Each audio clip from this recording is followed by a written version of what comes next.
Hello students. So welcome back to the channel. In this video we are going to discuss few questions MCQ based on respiration in plants. Now see the first question is given to us. In glycolysis, glucose undergo partial oxidation. Okay, it undergoes partial oxidation to form two molecules of pyruvic acid. So from where this glucose is derived from? So first of all, you know very well that the plants prepare glucose and they convert this glucose into sucrose for the translocation. So glucose is derived from the sucrose by breaking down the sucrose into glucose and fructose. Is it clear? So it is derived from the sucrose and sucrose is broken down with the help of an enzyme invertase. You can check this is line of the NCRT which is breaking the sucrose is broken down to form glucose and fructose. So answer should be the second option. Now let us see. See answer is given second option. Now check the next question. Which of the following steps during glycolysis is associated with the usage of ATP? During which step ATP is used? So if you remember in the glycolysis, the first half, upper half of glycolysis is the preparatory phase. So first we use ATP when the glucose is changing to glucose 6-phosphate with the help of an enzyme that is known as hexokinase. So here we are using hexokinase to convert glucose into glucose 6-phosphate and we use ATP to convert fructose 6-phosphate into fructose 1,6-diphosphate. So here we are using an enzyme that is known as phosphofructokinase. So these are the two steps which use ATP. Okay, question is asked which step use ATP. Utilization of ATP is occurring. So these are the two steps which are using the ATP. So your answer should be both first and second option. Now see the key. I hope this topic is clear. Now see the next question. Which of the following conversion involves ATP synthesis? In the previous question we have studied which is using ATP. Now we are finding which is producing ATP. ATP synthesis is going on during glycolysis. So first of all, ATP synthesis will occur at the time when 1,3-biphosphoglyceric acid will change into 3-phosphoglyceric acid. That time ATP will be released. Is it clear? Another, I'm just telling you one more information is there. When the phosphoenol pyruvate, that is PEP, when it is changing into pyruvic acid, you check the NCRT carefully, you will find that time also ATP formation is going on. ATP is formed when ADP combines with inorganic phosphate. The combination of ADP plus inorganic phosphate lead to the formation of ATP. So these are the two steps. But in our question, only one step is given. First two steps are the steps which use ATP. Is it clear, beta? First two steps are the one which use ATP. They use ATP. This step also use ATP. And only the third step is the one which produce ATP. So your answer should be the third option. Clear? Now let us move to the next question.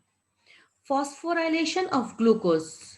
You are adding ATP to the glucose in by which help of which enzyme? If you right now we remember we have done these questions also. Glucose is changing into glucose 6-phosphate. It is changing into glucose 6-phosphate. It means ATP is added. ATP is added and here we are using the enzyme that is known as hexokinase. See, whenever suffix kinase comes means we are dealing with the ATP and hexo means 6 carbon because you know very well glucose is of 6 carbon. So we say hexokinase. So enzyme name is hexokinase. Is it clear, beta? So now see the answer. I hope up till here concept is clear. Now see the next. What is true with the end product of glycolysis? So first of all, end product of glycolysis means you know very well that one glucose will break down to form two molecule of pyruvic acid. Two molecule of pyruvic acid will be formed plus two molecules of NADH will be formed. NADH plus H plus will be formed and net, net, net will be 2 ATP profit also. 2 ATP will be produced. So these are the end products of glycolysis. Is it clear? Net, I'm talking about net. Why? Because 2 ATP we used and 4 we produced. So net will be only of 2 ATP. The 2 pyruvic acid is given here. It is given here. So third option you can't take. This option is wrong. Now, in this option, check carefully. Here only 1 ATP, so it is wrong. Here they have not given ATP, so this is wrong. So you are left with which answer? You are left with the first answer where pyruvic acid is mentioned, ATP is mentioned, and NADH is also mentioned. So your answer will be the first option. Now see the next question. In EMP pathway means again it is respect to glycolysis. Another name of glycolysis is known as EMP pathway.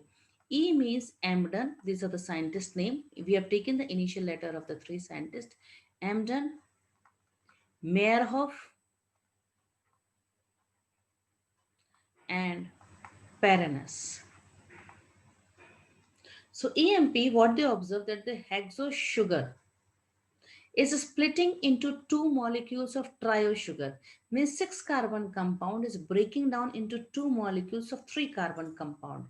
So see one thing, when the glucose after taking ATP, it changes to glucose 6 phosphate, then it changes to fructose 6 phosphate. Again after taking ATP, it changes to fructose 1, sorry, 1 6 diphosphate, and this is 6 carbon which will break down into two molecules. Okay, one molecule is 3 phosphoglyceraldehyde, another is dihydroxyacetone phosphate, and they are triose sugar, and they can be interchangeable also, and it is done with the help of an enzyme that is known as aldolase. So they are asking which help in the splitting two molecules to form two molecules of trio sugar. Answer will be aldolase. Is it clear? Next question. Pyruvate dehydrogenase is used in converting. So see one thing. Pyruvic acid, which is the end product of glycolysis, it will go for oxidative decarboxylation. So carbon dioxide is removed as well as NADH plus H plus formation is going on. So for this step to make acetyl coenzyme A, after the addition of the coenzyme A. And this step is done with the help of an enzyme pyruvate dehydrogenase. The pyruvate dehydrogenase is used to convert pyruvic acid into acetyl coenzyme A, which is a transition stage or also known as link reaction. Okay, the pyruvic acid to acetyl coenzyme A. Now see, this is a diagram based question. Pyruvic acid is giving carbon dioxide out and changing into acetaldehyde, which is taking NADH and it is changing into alcohol. So now which enzyme? Now see here, from the pyruvic acid, carbon dioxide is out. So number one should be your pyruvic acid decarboxylase. The pyruvic acid decarboxylase, if you see, it is coming in the third option. Pyruvic acid decarboxylase is coming in the third option. Now for here, try to understand learning tips I'm giving you. Imagine if suppose alcohol changes into acetaldehyde, so it will give NADH out. Okay, so NADH can come out from alcohol. So another name of the enzyme should be alcohol dehydrogenase. So here it should be pyruvate decarboxylase and here it should be alcohol dehydrogenase. So your answer will be the third option. Next, this question. See now they are asking what does figure A is here. Please focus. A is here. B is here. And C means here. What do they indicate? So first of see carefully when the glyceraldehyde, 3-phosphoglyceraldehyde, when it changes here, that time it is actually making NADH plus H plus formation is going on. after the addition of NAD. NAD has entered inside, which is changing into NADH plus H plus. So A should be formation here. So this option is wrong because it is going in the this direction. If they are making NADH, no, they are making NADH plus H plus, not NAD plus. So you can't take first and second option. So you have to work now on third and fourth option. Clear, beta? Now see one thing. Pyruvic acid when changed to lactic acid, that time what happened? This NADH which is made, this NADH will enter here and liberation will be of NAD. NAD will be liberated out. So NADH enter and NAD liberate out, which is again given in both the options. Carefully check. Same concept here. Here also in the C, what is going on entering? See carefully. Entering will be of NADH plus H plus will enter and liberation will be of NAD plus. So in C case also NAD should be liberated. So NAD liberation is found here. So your answer is coming third option. Please go and check. This is the diagram based question of the NCRT. I hope you are understanding what is entering and what is liberated. Once again, I'll focus in A, NAD is entering and NADH is coming out. But in B, NADH is entering and NAD is coming out. NAD is coming out. Clear? Here also in the C point, what we are finding? NAD is coming out. Up till your concept is clear? Now see next question.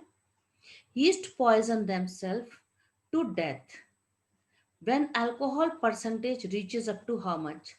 So yeast poison themselves to death when the alcohol concentration reaches to the 13 percentage. Clear, beta?